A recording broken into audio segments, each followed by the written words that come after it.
bagaimana kabar kalian? Semoga kita senantiasa diberi kesehatan. Bertemu lagi dengan pembelajaran PPKN. Kali ini kalian belajar PPKN bareng Bu Vina. Nah, pada pertemuan kali ini kita akan belajar mengenai norma dan keadilan. Untuk selanjutnya, kalian simak video pembelajaran berikut ini.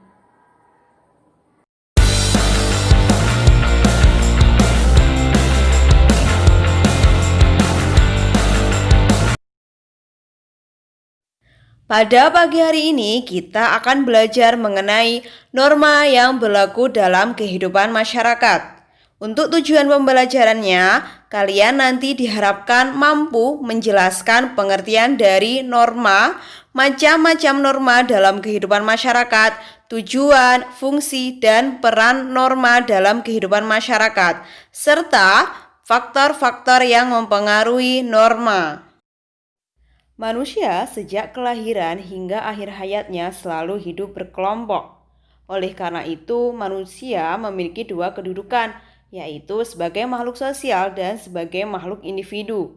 Sebagai makhluk sosial, manusia selalu membutuhkan orang lain. Mereka tidak bisa hidup sendiri. Oleh karena itu, ia akan tergabung dalam kelompok manusia yang memiliki keinginan dan harapan yang harus diwujudkan secara bersama-sama. Akan tetapi, sebagai makhluk individu, setiap orang memiliki perbedaan pemikiran dan perbedaan kepentingan. Dalam kehidupan bermasyarakat, perbedaan kepentingan dapat menimbulkan adanya perselisihan, perpecahan, bahkan menjurus ke arah terjadinya kekacauan. Oleh karena itu, untuk menghindari adanya benturan akibat perbedaan kepentingan tersebut, diperlukan suatu tatanan hidup berupa aturan-aturan dalam pergaulan hidup di masyarakat. Nah, tatanan hidup tersebut biasanya disebut dengan norma. Apa sih norma itu? Norma merupakan kaidah, aturan, adat kebiasaan, atau hukum yang berlaku dalam masyarakat. Norma juga mengatur perilaku, kebiasaan, dan adat istiadat agar masyarakat tertib dan menjaga keharmonisan dalam kehidupan bermasyarakat, berbangsa, dan bernegara. Untuk memahami lebih jelas tentang pengertian norma, mari kita lihat pendapat para ahli tentang definisi norma. Yang pertama ada dari tokoh Suryono Sukanto. Nah, menurut Suryono Sukanto, norma merupakan suatu perangkat aturan agar hubungan antar manusia di dalam masyarakat terjalin dengan baik. Yang kedua, ada pendapat dari Isworo Hadiwiono. Menurut Isworo, pengertian norma merupakan peraturan atau petunjuk hidup yang memberi rambu-rambu perbuatan mana yang boleh dijalankan dan perbuatan mana yang harus dihindari. Yang ketiga, ada dari E. Utrecht. Menurut E. Utrecht, norma merupakan semua petunjuk hidup yang mengatur tata tertib dalam suatu masyarakat atau bangsa, yang mana peraturan itu diwajibkan untuk ditaati oleh setiap masyarakat. Jika ada masyarakat yang melanggar, maka akan ada tindakan dari pemerintah. Menurut John Macionis, norma merupakan aturan-aturan dan harapan-harapan masyarakat yang memandu sebuah perilaku anggota-anggotanya. Menurut Robert Lawang, norma merupakan gambaran mengenai apa yang diinginkan, baik dan pantas sehingga sejumlah anggapan yang baik perlu dihargai sebagaimana mestinya. Menurut Anthony Giddens, norma merupakan suatu prinsip atau aturan yang konkret atau nyata yang seharusnya diperhatikan oleh masyarakat. Berdasarkan para ahli, dapat disimpulkan bahwa norma merupakan suatu kaidah yang digunakan sebagai standar atau ukuran tentang perbuatan manusia, mana yang benar dan mana yang salah, serta mana yang baik dan mana yang buruk. Suatu norma dibuat untuk menciptakan ketertiban dalam masyarakat. Untuk itulah, setiap norma memiliki dua macam isi. Yang pertama sebagai perintah. Maksudnya, sebagai perintah ini merupakan keharusan bagi seseorang untuk melakukan sesuatu atau tidak melakukan sesuatu, karena dipandang akibat-akibatnya akan berdampak baik. Contohnya, anak harus menghormati orang tua. Nah, Ini kan perintah, jadi seorang anak diperintahkan untuk menghormati orang tua. Akibatnya nanti akan berdampak baik, anaknya sopan dan lain sebagainya. Yang kedua, berisi larangan, yaitu berupa pencegahan untuk melakukan atau tidak melakukan sesuatu karena dipandang akibat-akibatnya akan berdampak buruk. Contohnya, larangan merokok di tempat-tempat umum. Kenapa merokok di tempat umum dilarang? Karena dampaknya atau akibat-akibatnya ini akan berdampak buruk, jadi mengganggu orang lain atau kesehatan orang lain. Apakah kalian mengetahui tentang macam-macam norma yang berlaku di dalam masyarakat? Nah, norma yang berlaku dalam masyarakat terdiri atas berbagai macam. Dalam pergaulan hidup manusia dikenal adanya berbagai penggolongan norma yang dapat dibedakan atas 4 macam norma. Yang pertama, norma kesusilaan, norma kesopanan, norma agama, dan norma hukum. Yang pertama, norma agama. Norma agama merupakan sekumpulan kaidah atau peraturan hidup manusia yang sumbernya berasal dari wahyu Tuhan. Pemahaman akan sumber norma agama yang berasal dari Tuhan membuat manusia berusaha mengendalikan sikap dan perilaku dalam kehidupannya. Setiap manusia harus melaksanakan perintah Tuhan dan meninggalkan larangannya. Contoh pelaksanaan norma agama misalnya perintah melaksanakan ibadah sesuai dengan ajaran agamanya. Melanggar norma agama adalah perbuatan dosa, sehingga pelaku pelanggarannya akan mendapatkan sanksi siksaan di neraka. Norma agama hanya akan dipatuhi oleh orang yang beragama, sehingga orang yang tidak percaya pada Tuhan tidak akan menaati dan mempercayai adanya norma agama. Pelaksanaan norma agama dalam masyarakat Indonesia bergantung pada agama yang dianutnya. Kita sudah tahu bahwa agama di Indonesia ada 5 agama, ada Islam, Kristen dan Katolik, Hindu, Buddha, dan Konghucu. Nah, mereka ini melaksanakan norma agama berdasarkan apa yang diperintahkan oleh agamanya masing-masing, yang bersumber pada sumber agamanya masing-masing, seperti agama Islam bersumber pada Al-Quran dan hadis, agama Kristen, Alkitab, Hindu, Veda, Buddha, Tripitaka, dan Konghucu bersumber pada Sisu Wujing. Pelaksanaan norma agama. Yang pertama, melaksanakan perintah dan menjauhi larangan sesuai agama masing-masing. Yang kedua, menghargai pemeluk agama lain atau bersikap toleransi. Yang ketiga, beribadah sesuai dengan agama masing-masing.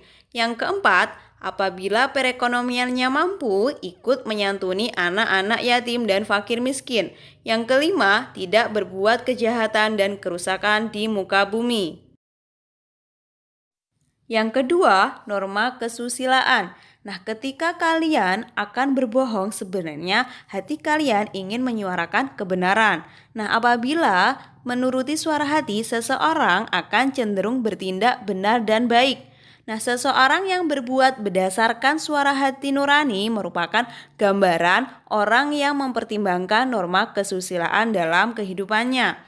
Nah, norma kesusilaan merupakan norma yang bersumber dari hati nurani manusia agar manusia selalu berbuat kebaikan dan tidak melakukan perbuatan yang tercela. Norma kesusilaan memberikan petunjuk tentang cara bersikap dan bertingkah laku dalam memutuskan hal-hal yang harus dilakukan, dihindari, dan ditentang. Seseorang yang melanggar norma kesusilaan akan mendapat sanksi yang bersifat otonom. Artinya, ancaman hukuman tersebut dari dalam pribadi orang itu sendiri. Berupa apa kira-kira? Berupa penyesalan. Contoh norma kesusilaan. Yang pertama, saling tolong-menolong apabila ada yang kesusahan. Kalau kalian punya teman dan teman kalian sedang kesusahan, misalkan uang kirimannya belum dikirim, nah kalian harus menolongnya. Yang kedua, jangan menghakimi orang yang bersalah dengan cara sendiri. Yang ketiga, mendamaikan orang yang bertengkar. Yang keempat, melindungi orang yang tertindas. Yang kelima, tidak boleh membenci sesama manusia, tidak boleh membuli temannya, tidak boleh mencemooh, mengolok-ngolok temannya. Selanjutnya, tidak boleh menyontek ketika ujian. Yang terakhir, tidak boleh berkata kotor. Yang ketiga, norma kesopanan. Nah, norma kesopanan ini merupakan norma yang berhubungan dengan pergaulan manusia dalam kehidupan sehari-hari. Norma kesopanan bersumber dari tata kehidupan atau budaya yang berupa kebiasaan-kebiasaan masyarakat dalam mengatur kehidupan kelompoknya. Manusia sebagai makhluk sosial memiliki kecenderungan berinteraksi atau bergaul dengan manusia lain dalam masyarakat. Nah, hubungan antar manusia dalam masyarakat ini membentuk aturan-aturan yang disepakati tentang mana yang pantas dan mana yang tidak pantas. Ada perbuatan yang sopan atau tidak sopan, boleh dilakukan atau tidak dilakukan. Inilah yang menjadi awal mula terbentuknya norma kesopanan. Norma kesopanan disebut juga dengan sopan santun, tata krama, atau adat istiadat. Norma kesopanan dalam masyarakat memuat aturan tentang pergaulan masyarakat, antara lain tata cara berpakaian, tata cara bicara, tata cara berperilaku terhadap orang lain, tata cara bertamu ke rumah orang lain, tata cara makan, dan sebagainya.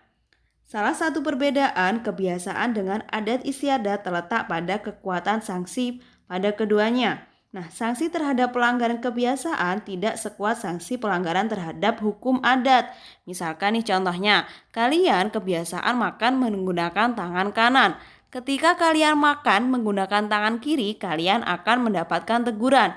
Berbeda ketika kalian melanggar peraturan tentang adat perkawinan, pasti sanksinya akan lebih berat. Misalnya, dicemooh, bahkan sampai dikucilkan. Sanksi terhadap pelanggaran norma kesopanan dapat berupa pengucilan, tidak disenangi, atau dicemooh oleh masyarakat. Misalkan, kalian berjalan di depan orang yang lebih tua, harus permisi atau meminta izin. Nah, bagi masyarakat pedesaan, pelanggaran ini akan mendapatkan teguran yang lebih tegas. Norma kesopanan tidak berlaku bagi seluruh masyarakat dunia, melainkan bersifat khusus dan setempat, serta hanya berlaku bagi golongan masyarakat tertentu saja. Nah, misalkan gini, sesuatu yang dianggap baik oleh kelompok masyarakat tertentu belum tentu dianggap baik oleh kelompok masyarakat lain. Nah, ada beberapa contoh norma yang berlaku dalam kehidupan masyarakat. Yang pertama, berbicara pelan kepada orang tua. Yang kedua, membalas sapaan orang tua. Yang ketiga, masuk ke rumah seseorang harus permisi terlebih dahulu. Selanjutnya, tidak boleh buang air kecil sembarangan. Yang kelima, makan menggunakan tangan kanan. Dan terakhir, berjalan di depan orang tua yang lebih tua harus permisi. Yang keempat, norma hukum. Nah, norma hukum ini merupakan peraturan mengenai tingkah laku manusia dalam pergaulan masyarakat dan dibuat oleh badan-badan resmi negara serta bersifat memaksa sehingga perintah dan larangan dalam norma hukum harus ditaati oleh seluruh masyarakat. Oleh karena itu, dalam kehidupan sehari-hari, aparat penegak hukum seperti polisi, jaksa, dan hakim dapat memaksa seseorang untuk menaati hukum dan memberikan saksi bagi pelanggar hukum. Misalnya, apabila ada yang melanggar tata tertib lalu lintas, nah Pak Polisi berhak memaksa mereka berhenti dan memberikan saksi.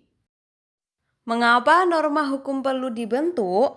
Karena yang pertama, tidak semua orang menaati dan patuh kepada norma kesusilaan, adat, dan agama. Yang kedua, masih banyak kepentingan manusia yang tidak dijamin oleh ketiga norma lainnya. Dan yang ketiga, masih ada kepentingan-kepentingan yang bertentangan dengan ketiga norma tersebut yang memerlukan perlindungan. Ciri-ciri norma hukum. Yang pertama, merupakan peraturan mengenai tingkah laku manusia dalam pergaulan masyarakat. Yang kedua, merupakan peraturan yang dibuat oleh badan-badan resmi yang berwajib. Yang ketiga, merupakan peraturan yang bersifat memaksa. Yang keempat, sanksi terhadap pelanggaran peraturan adalah tegas. Yang kelima, peraturan berisi perintah dan larangan. Dan yang keenam, perintah atau larangan tersebut harus ditaati oleh setiap individu dalam suatu masyarakat. Pada hakikatnya, suatu norma hukum dibuat agar tercipta ketertiban dan kedamaian dalam pergaulan hidup bermasyarakat. Ada dua macam sifat dalam norma hukum. Yang pertama, sebagai perintah atau bersifat perintah, yaitu memerintahkan orang berbuat sesuatu dan jika tidak berbuat maka ia akan melanggar norma hukum tersebut. Yang kedua, bersifat larangan, yaitu melarang orang berbuat sesuatu dan jika orang tersebut melakukan perbuatan yang dilarang maka ia akan melanggar norma hukum tersebut. Beberapa contoh norma hukum. Yang pertama ada peraturan lalu lintas, aturan berbentuk pidana, aturan hukum pajak, hukum tata negara, dan hukum administrasi negara. Pembahasan selanjutnya mengenai tujuan, fungsi, dan peran norma dalam kehidupan masyarakat. Tujuan berlakunya norma dalam kehidupan bermasyarakat sebagai berikut. Yang pertama, norma ditujukan untuk menjamin keteraturan. Yang kedua, untuk mewujudkan tatanan kehidupan yang aman, tertib, rukun, dan damai. Yang ketiga, untuk menciptakan ketertiban, ketentraman, keamanan, kedamaian, dan kesejahteraan. Fungsi norma yang berlaku di dalam masyarakat antara lain yang pertama sebagai pedoman dalam bertingkah laku.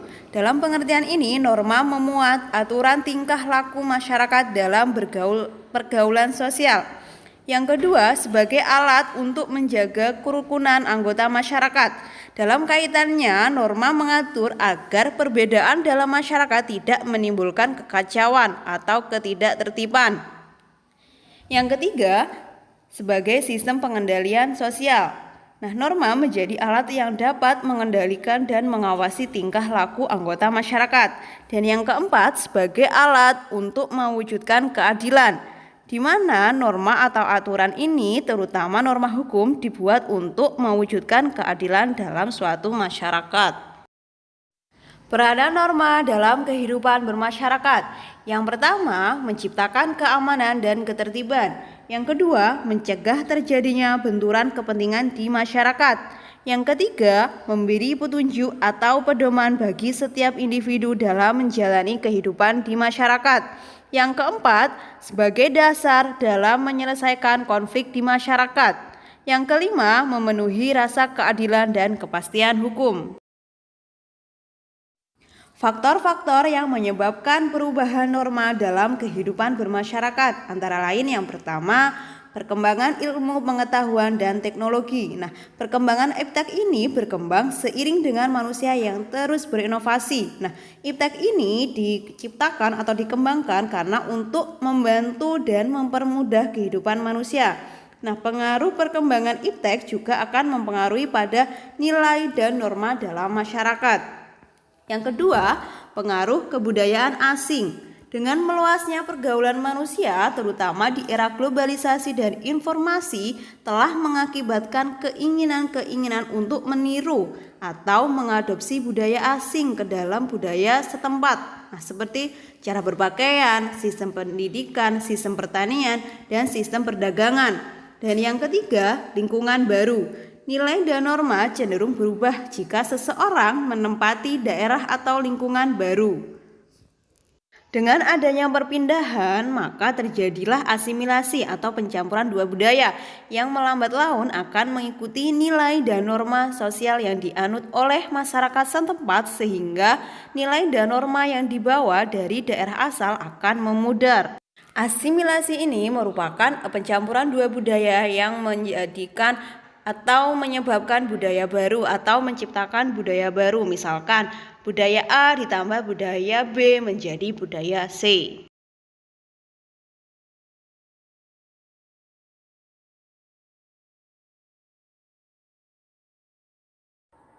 Sekian pembelajaran kita pada pagi hari ini. Semoga bermanfaat dan sampai berjumpa di video selanjutnya. Kurang lebihnya Bu Vina minta maaf. Wassalamualaikum warahmatullahi wabarakatuh.